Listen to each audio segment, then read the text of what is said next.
In this video, I will review my January 2023 passive income. Now, by passive income, I'm also referring to semi-passive, and some of these semi-passive also includes selling put options as well as closing put options out and any kind of short-term investments where it took little to no effort. Without further ado, let's get into it. All right, the first thing we'll look at is my Schwab investment account. And this is probably the last month where I will showcase my Schwab account. I had recently transferred my cash over to Robinhood for any sort of a short-term investment. I will probably release a video why I had decided to go with Robinhood for all of my short-term investments. Okay, after logging into my Schwab account, I've added a filter for January 2023 on any interest payment that I've received. And for last month, I had received a total of 67 cents. For my realized gains and losses for last month, I have a total of $69.89. Now, notice there was one loss that occurred for trading. So normally I would actually sell put option, which you would get credit and then a debit. But this example I have here is actually from trading. I had speculated that the market was going to go down further for Riot, but that didn't happen actually. There was quite a bounce from the market recently. So I ended up taking a loss of $37.30.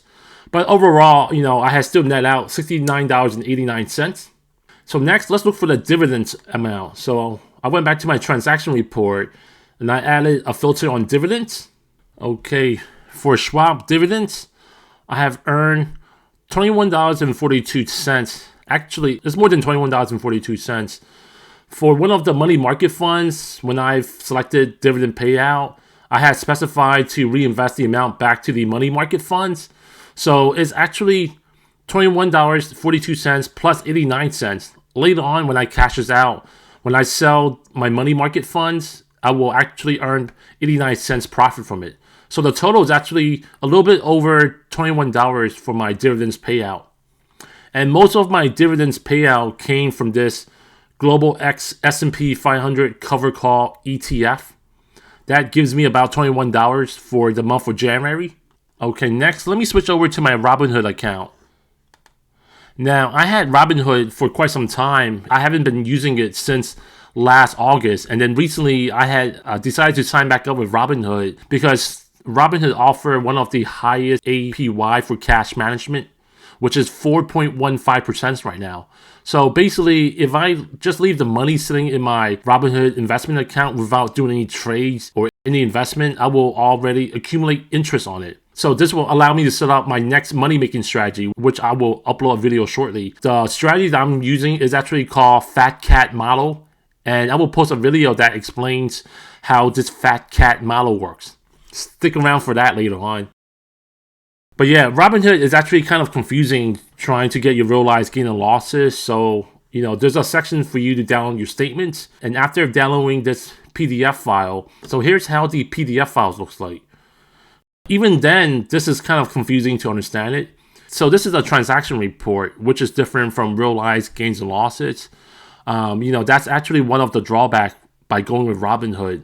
Robinhood, first, they are not known for having great customer service. Second thing is, they're not really known for having these financial reports and analytics. So instead, you would have to download their statements or transaction reports and sum up the gains and losses. To make things easier, I had copy and paste the data through a spreadsheet. So let me switch over to my spreadsheet. One of the first short-term investment I had for Robinhood is selling a put option for Riot with an expiration date of January 27, 2023. Strike price of $6. I have open to sell a credit of $92.98. I then later closed it out for $66. That netted me $26.98. The next transaction, I have also sold a put option for Riot February 3rd expiration date with a strike price of $6. I have received $107.98 in credit. Then I had actually closed it out by buying it back for $81.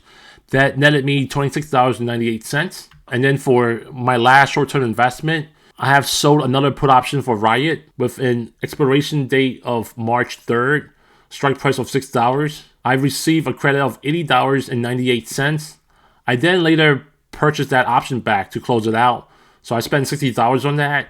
That netted $20.98.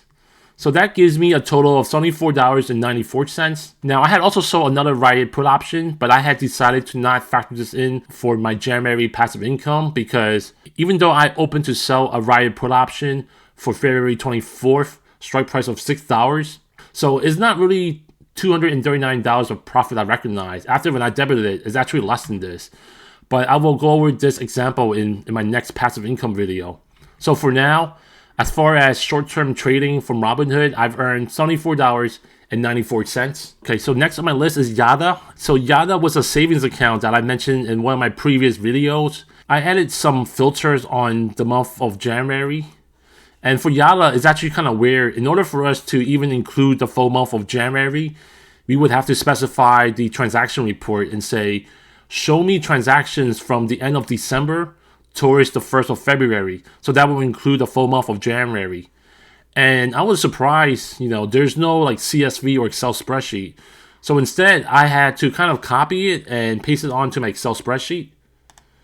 So for Yada, I have earned interest for the month of January, a total of $12.26. Okay, next on my list is PayPal. I signed up for a PayPal savings account sometime last month. Their annual percentage yield is currently at 3.75%. So I have accumulated $2.93 on interest. Okay, so last on my list is Etsy. Etsy, I have several budgets that I'm selling on my online digital store. And for the month of January, I had one sale. The sale actually earned me $1.99.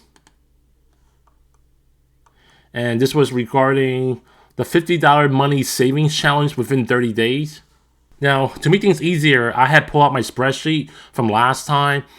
The numbers is actually similar, but I realized I left out a small, tiny amount from PayPal interest that I've earned in December for 10 cents. So if we take $59.21 minus 10 cents, this would give us the same exact dollar amount that I specified from my previous passive income video. So now I have decided to compare what I've earned as passive income or semi-passive in January versus December. Just to recap, let me go over this real quick. For Schwab interest payment, I received 67 cents. For Schwab dividend payments, I received $22.31. Now, for short-term investment, I would also classify them as semi-passive income. This is kind of debatable. Some people may look at this as active income. Because I spent less than 5 minutes or so doing research, I would still classify this as passive income, but it's not really fully passive. That's why I would prefer to call it as semi-passive income. So as far as Schwab short-term investment, I've earned $69.89. Robinhood, I have just transferred money from my Schwab over to my Robinhood account, and I've earned 48 cents for interest payment. I didn't earn anything from Robinhood's dividends because I currently don't have any stocks that earns dividends on Robinhood. For selling put options on Robinhood, I also classify it as semi-passive. I've earned $74.94. For Yada's interest payment received for the month of January, I've earned $12.26.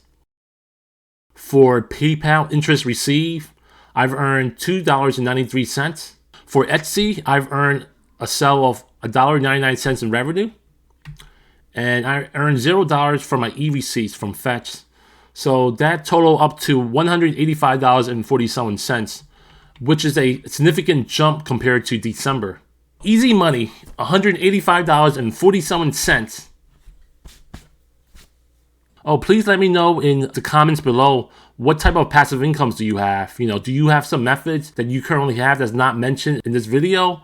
If so, please let me know below. Oh, please do me a favor. Smash the like and subscribe. I would appreciate that. And remember, there are 1,000 ways to make money. Cha-ching!